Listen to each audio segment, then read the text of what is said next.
ഇത് മാസ് മോട്ടോഴ്സിൽ നിന്നുണ്ടോ നമ്മുടെ ആക്റ്റീവ് 125 സർവീസിന് ജനറൽ സർവീസായിട്ട് കയറിയിട്ടുണ്ട്. അപ്പോൾ അതിൻ്റെ എയർ ഫിൽറ്ററിൻ്റെ ഭാഗം ക്ലച്ച് സൈഡൊക്കെ നമ്മൾ ചെക്ക് ചെയ്യാൻ വേണ്ടി അയച്ചിട്ടുണ്ട്. ഇപ്പോൾ ഈ എയർ ഫിൽറ്ററൊക്കെ ഇട്ടേക്കുന്നത് വെറും ഇതുമ്പോൾ കിടക്കണതേ നിലവിൽ വെറും കുറഞ്ഞ കമ്പനിയുടെ വെറും ചാത്ത സാധനം കിടക്കണം.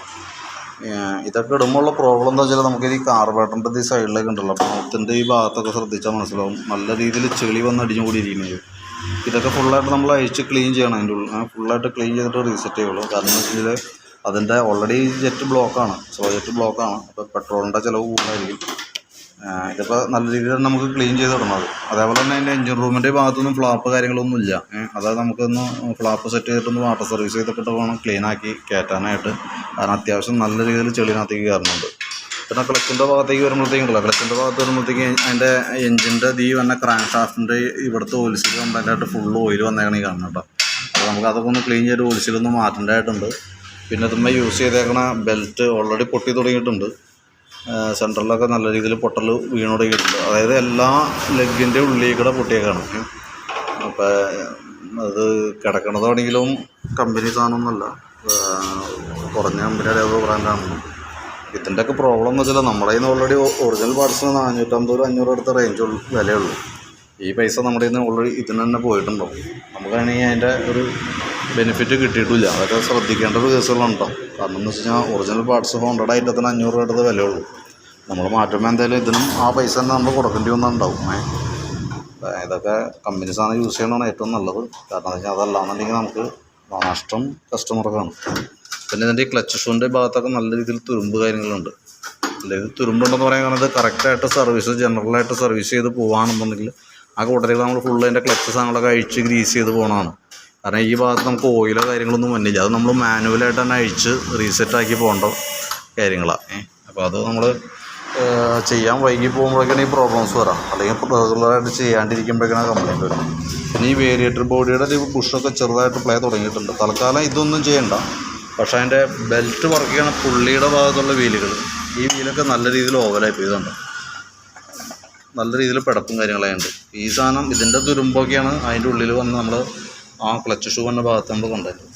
പിന്നെ ഇതിനകത്ത് ഉള്ളിൽ വന്ന പിന്നുകളാണ്, അത് റോളർ ഗൈഡിൻ്റെ പിന്നുകളാണ്.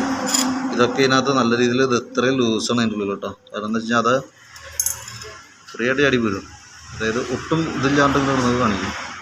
കാരണം അത് നമുക്ക് ഇത് ഓവലായി പോയിട്ടാണ്. കാരണം അത് നമ്മൾ കറക്റ്റ് സർവീസുകളിൽ നമ്മളത് അഴിച്ച് ഗ്രീസ് ചെയ്ത് പോകുകയാണെന്നുണ്ടെങ്കിൽ ഇതിനൊന്നും ഒരു തേമാനം ഉണ്ടാവില്ല, കറക്റ്റായിട്ട് ഉപയോഗിക്കാൻ പറ്റും. ഇത് സർവീസിൽ എവിടെയെങ്കിലൊക്കെ നമ്മൾ പെൻഡിങ് ആയി പോയിട്ടുണ്ടാവും, കറക്റ്റായിട്ട് ചെയ്യാൻ പറ്റാതെയോ അതല്ലെങ്കിൽ എന്താ പറയുക ഗ്രീസിങ്ങിൻ്റെ അഭാവം വന്നു വെക്കണോണ്ടൊന്നും മിസ്റ്റേക്കൊക്കെ ഉണ്ടാവും. റെഗുലറായിട്ട് കറക്റ്റ് സർവീസ് ചെയ്ത് പോകുകയാണെങ്കിൽ കംപ്ലയിൻസ് വളരെ കുറവായിരിക്കും. ഓക്കെ. പിന്നെ ഇതെന്ന് പറയുമ്പോൾ 1,00,000 ചില കിലോമീറ്റർ ഓടിയിട്ടുണ്ട് കേട്ടോ, അതും ഒരു കാരണമാണ്. പിന്നെ അതിൻ്റെ ഫ്രണ്ട് ഭാഗത്തേക്ക് വരുമ്പോഴത്തേക്ക് നമുക്ക് ഈ ബ്രേക്കിൻ്റെ ഒരു കേബിൾ മാറ്റിയിടണം എന്ന് പറയാൻ കാരണം എന്ന് വെച്ചാൽ ഫ്രണ്ടിലത്തെ ഈ കേബിളിൻ്റെ ലെങ്ത്ത് ഉണ്ടോ ഇത്രയും വലിയാനുണ്ട് ഈ സംഭവം. പക്ഷേ ഇതിന് ഇല്ല, ഇത് വളരെ കുറച്ചുള്ളൂ. അപ്പോൾ അതുകൊണ്ട് തന്നെ ഇത് മാറ്റി കളഞ്ഞ് കഴിഞ്ഞാൽ മഴയാണ് വരാൻ പോവാം. ആ മഴയത്ത് ഫ്രണ്ട് വീല് ജാമാകാനുള്ള സാധ്യത കൂടുതലാണ്. നമുക്കിത് ഇരിക്കണ ബാറ്ററി 2021 ആമറോണിൻ്റെ ബാറ്ററിയാണ്. ഇപ്പോൾ വോൾട്ട് കാര്യങ്ങളൊക്കെ ഉണ്ട് ഇതിനകത്ത്. പക്ഷേ എന്ന് വെച്ചാൽ നമ്മൾ ലോഡ് ടെസ്റ്റ് കൊടുക്കുമ്പോൾ ഫെയിൽഡ്, ഇപ്പോൾ ഡൗൺ ആയാണ്, ഇപ്പോൾ ഇതിനകത്തേക്ക് വരും കേട്ടോ. കാരണം എന്ന് വെച്ചാൽ 8.5 വന്ന ബാറ്ററി കംപ്ലൈൻ്റ് ആയിട്ട് വരും. പക്ഷേ എന്ന് വെച്ചാൽ ഇത് തൊട്ടടുത്ത് എത്തിയിട്ടുണ്ട്. അപ്പോൾ കംപ്ലയിൻറ്റ്സ് അപ്പോൾ വേണമെങ്കിലും കാണിക്കാം കേട്ടോ. പിന്നെ അതേപോലെ തന്നെ അതിൻ്റെ സെക്കൻഡറി ഫിൽറ്റർ ഇതൊക്കെ നല്ല ബ്ലോക്കാണ്, അതിന് മാറ്റിയിടണം. പിന്നുള്ളതെന്ന് പറഞ്ഞാൽ എഞ്ചിൻ ഓയിൽ ഇല്ലാനകത്ത് കൂടെയുള്ള ഓയിലാണ്, ഇത് വളരെ കുറവാണ്. ഇത് ഒന്നുപോലെ നല്ല രീതിയിൽ കത്തി പോകുന്നുണ്ടോ, അല്ലാണ്ട് ഇത്രയും കുറയില്ല. കാരണം ഞാൻ അല്ലെങ്കിൽ പിന്നെ പോകേണ്ടത് ഓയിൽ ലീക്കായിട്ട് പോകേണ്ടത്. പക്ഷേ അതിനുള്ള ലീക്ക് ഇല്ല അത്. കാരണം നമുക്കൊരു 700-800 മില്ലിയോളം 700-750 മില്ലിയാണ് ഫില്ല് ചെയ്യുക. നോർമൽ ഇപ്പോൾ ഒരു 800 മില്ലി നമ്മൾ ഫില്ല് ചെയ്താൽ പോലും നമുക്ക് പിന്നെ അത് നോക്കുമ്പോൾ ഏകദേശം ഒരു 200 മില്ലിയുടെ അടുത്ത് ഉള്ളൂ കഷ്ടി. നമ്മളിപ്പോൾ ജനറൽ സർവീസൊക്കെ ചെയ്ത് വിടുമ്പോൾ ഓയിൽ മാറണമെങ്കിൽ നമ്മുടെ 800 ml ബോട്ടിലെടുത്താൽ ഫുള്ള് നമ്മൾ ഒഴിച്ചു വിടാം. കാരണം എന്ന് വെച്ച് കഴിഞ്ഞാൽ ഒരു 100 ml ചെറിയൊരു കുറവ് വന്നാൽ പോലും അത് മെയിൻറ്റെയിൻ ചെയ്യാൻ വേണ്ടിയിട്ട് അതിൻ്റെ മുകളിലേക്ക് ഒഴിക്കേണ്ടിരുന്നത് മതി. പക്ഷേ ഇതിൻ്റെ അളവെന്ന് പറഞ്ഞാൽ ഏകദേശം ഒരു 200 മില്ലിയൊക്കെ ഉള്ളൂ. അപ്പോൾ അതിൻ്റെ അർത്ഥം ഓൾറെഡി ഓയിൽ കത്തിപ്പോകണുണ്ട്. അപ്പോൾ ഓയിൽ കത്തണമെന്ന് മാറ്റണമെന്നുണ്ടെങ്കിൽ ശരിക്കും സിലിണ്ടർ പിസ്റ്റൻ്റെ തേമാനം കൊണ്ട് വന്നേക്കണ കംപ്ലൈൻ്റാണ്. അത് നമുക്ക് തൽക്കാലം ഇപ്പോൾ ഒന്നും ചെയ്യണ്ട. പിന്നെ അതിൻ്റെ ബാക്കിലത്തെ ബ്രേക്ക് ലൈൻഡർ അഴിച്ചൊന്ന് ക്ലീൻ ചെയ്യാൻ കേട്ടോ. അങ്ങനെ പാൻറ്റ് ഇപ്പോൾ ഇത്ര അഴിച്ചേക്കണോണ്ടാണ് അത് അഴിക്കാതെ. ഫ്രണ്ടും ബാക്കും വീലും കൂടി ഒന്ന് അഴിച്ച് ക്ലീൻ ചെയ്യണം ആ കൂട്ടത്തിൽ. ബ്രേക്കിൻ്റെ ക്യാമ് കാര്യങ്ങളെല്ലാം ഉണ്ടാവും. അപ്പോൾ ഞാനിപ്പോൾ എത്രയും ആ തുരുമ്പിട്ട് പോയേക്കണം ഈ വീലുകളുടെ അടക്കം പെടുത്തിയിട്ടുള്ളൊരു എസ്റ്റിമേറ്റ് പറയാം. ഇത് ഈ വീല്, അതേപോലെ എയർ ഫിൽറ്റർ, ഈ ബെൽറ്റൊക്കെ ഇടയ്ക്ക് നമ്മൾ വഴി പെടും കേട്ടോ. അതുകൊണ്ടാണ് അത് മാറ്റണം എന്ന് പറയേണ്ട കേസ്. അതടക്കമുള്ളൊരു എസ്റ്റിമേറ്റ് പറയാം. അപ്പോൾ നോക്കിയിട്ടൊന്ന് റിപ്ലൈ തരണേ.